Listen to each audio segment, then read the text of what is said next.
नमस्कार। दुआ और प्रार्थना में याद करने के लिए आप सभी का शुक्रिया, बहुत बहुत धन्यवाद। आप इतना उम्दा प्यार दे रहे हैं। एक बार चैनल की डिस्प्ले पर आप जाकर के जैसे ही देखेंगे वैसे ही आपको हमारे 2 चैनल्स और मिलेंगे, जिसपे सुदेश राजस्थानी डायरी और एक चैनल दूसरा हमने क्रिएट किया है सुदेश राजस्थानी हॉरर।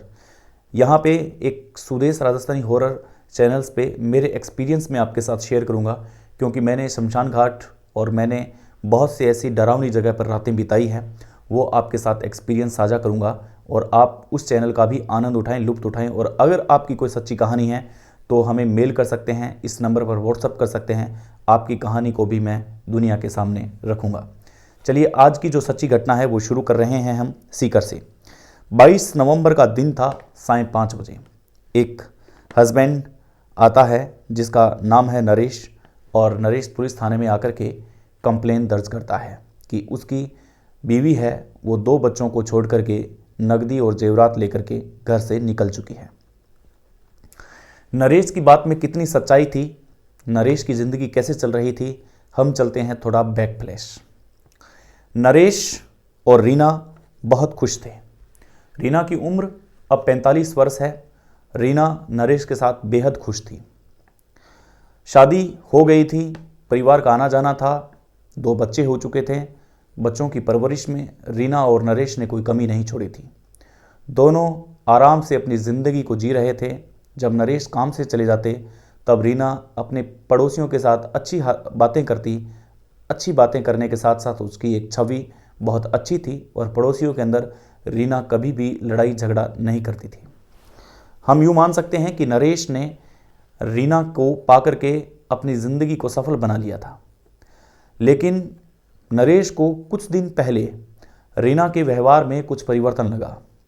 नरेश रीना से पूछता कि तुम इतना बदल क्यों गई हो, तुम्हारे बदलने का आखिर कारण क्या है। इस पर रीना जवाब देती कि मेरे बदलने का कोई कारण नहीं है, तुम अपना रवैया ठीक करो वरना ठीक नहीं होगा। नरेश बार बार कहता कि 2 बच्चे हो चुके हैं और बच्चे हमारी बात से प्रभावित होते हैं, कृपया तुम ऐसी भाषा का प्रयोग ना करो। मैं वही नरेश हूँ जो पहले था और वही नरेश रहूँगा जो अब हूँ। इस पर रीना कहती है कि मुझे इस बात से कोई फ़र्क नहीं पड़ता कि तुम क्या थे और क्या हो और क्या रहोगे। मैं जैसी हूँ वैसी ही रहूँगी, मेरे स्वभाव में मैं कोई परिवर्तन नहीं कर सकती। नरेश खूब समझाता लेकिन रीना नहीं समझती।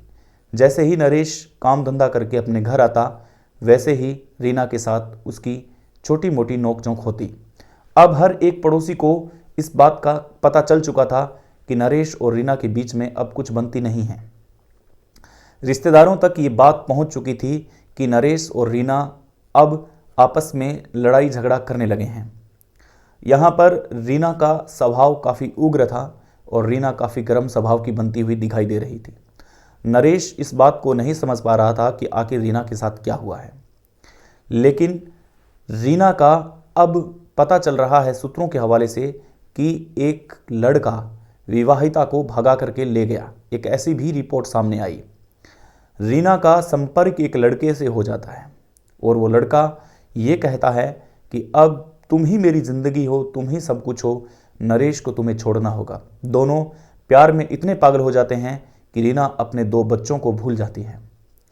ऐसे में जब नरेश अपने घर से बाहर रहता है तब पीछे से वो लड़का आता है और उन बच्चों के सामने वो उससे मिलता है और गेट बंद करके नाजायज़ संबंध भी बनाते हैं। ये बात बच्चे भी समझ रहे थे, ये बात पड़ोसी भी समझ रहे थे कि एक ऐसा लड़का है जो दबे पांव आता है और दबे पांव वापस निकल जाता है।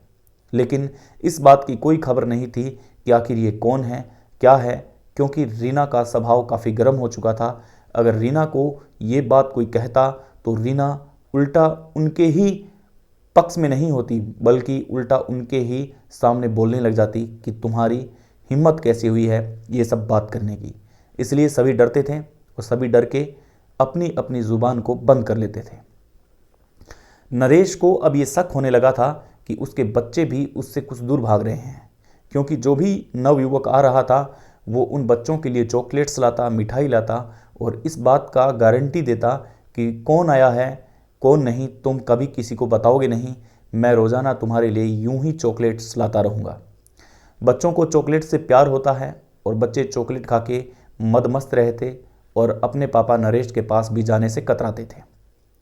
नरेश को पता नहीं क्या हो गया था। नरेश ये सोचने लगा था कि चलो रीना के स्वभाव में बदल चुका है, लेकिन ये बच्चे अपना स्वभाव क्यों बदल रहे हैं, ये समझ से परे था। लेकिन नरेश अपने बच्चों को समझा पाता, खुद समझ पाता, रीना को समझा पाता, उससे पहले ही नरेश की ज़िंदगी में वो काला दिन आ चुका था।